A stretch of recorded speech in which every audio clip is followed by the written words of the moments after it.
Nomads, 1986 supernatural horror film, starring Pierce Brosnan in his first lead role, actually.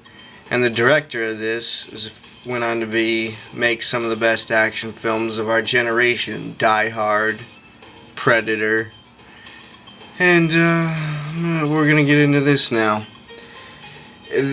On the surface, this is a really good lead character by Pierce Brosnan. It's an anthropologist. This guy's been all around the world, seen it all, and studied nomad cultures everywhere, fascinated by them. And then he's at the point where his career, where he's settling down with his wife in LA. He's going to teach at UCLA. And he gets caught up in this vicious cycle of nomads showing up in his life.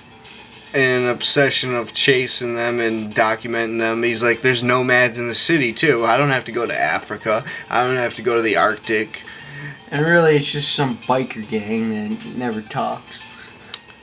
Right, and that are supposedly demons incarcerated. And this has an awkward structure to it too, I must mention first off, because this isn't much of a spoiler, because in the opening scene, his character dies off in this like terrifying freak out in the hospital where he's like bleeding out his eyes and everything. And actually the lead character is this woman doctor who gets possessed by him when he dies, and she relives his last week on Earth in a possession state. Like, it's really weird, right, awkward and it's structure. Retarded though, because so it's all flashbacks of how her and him and him and her and so his most exciting expedition is in the LA streets following this punk rock gang. It makes it look like they're if they're in the same room, and it switches back to them, and you don't know what time is real. Right, she goes into a complete delirium and she's living in his body, and it'll do back and forth of like she'll be in his body and they'll show that. He ends up getting violent and getting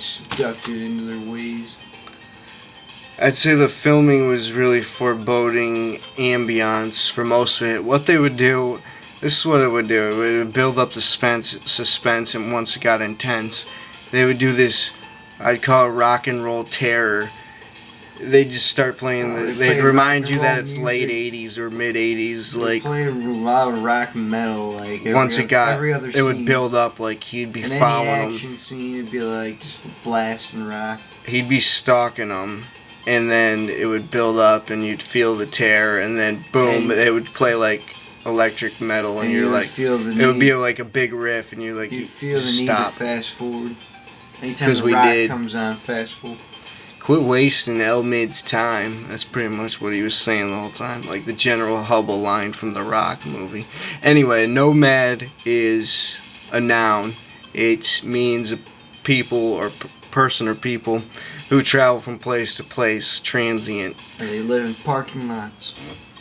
And he's used to studying more rural ones, and these end up being an urban gang.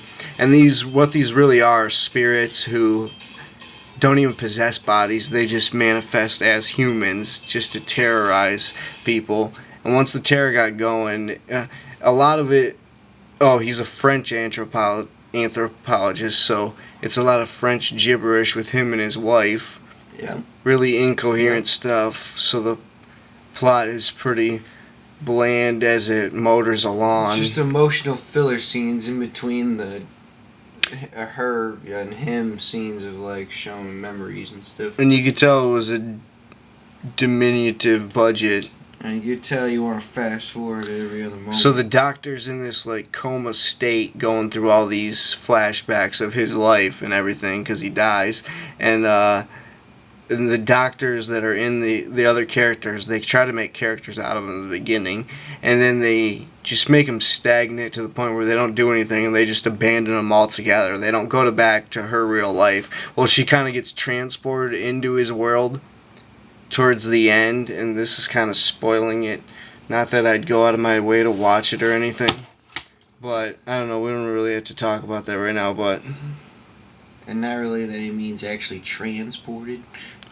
It's like her transported, because spoilers towards the end. Transported where?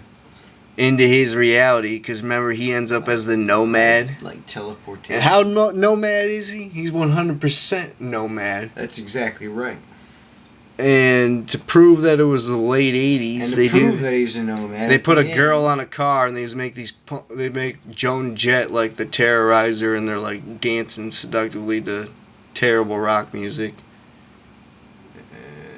To prove that he's a hardcore nomad. At one point, he brutalizes one of the punk rockers. Puts on the doggy spike. Oh, and he strips naked. Bracelet.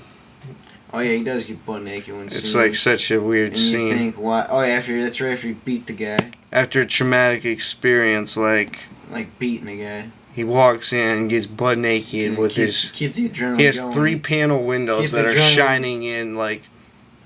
Keep the adrenaline going. You gotta. Even naked. Even though he's like getting harassed outside, and then he bangs his wife in this awkward scene. And then he cries, and you're like, okay, it's all filler. And you don't really get much background. There's this sick, twisted scene, probably the best horror scene of the whole movie, where they kind of keep it eerie, and the soundtrack kind of dark and everything is. What scene is that? He stumbles into this one alleyway where it's like an underground like church for nuns, and they end up being kind of like these ghostly nuns in his dream or something that haunt him in his dream. It's a really good scene. A lot of it's just slow build up, you know, they don't put much in it, and seeing him playing a French character and making it all slow build up, and like it's fast rock. So I pretty much went over everything that I have to say about this. So 1 to 10. I give it a D plus. It's pretty bad. I give it a 2. Alright, L-mid JBM for Mr. Creepshow 9, Saturday Night Horror Reviews. We're out.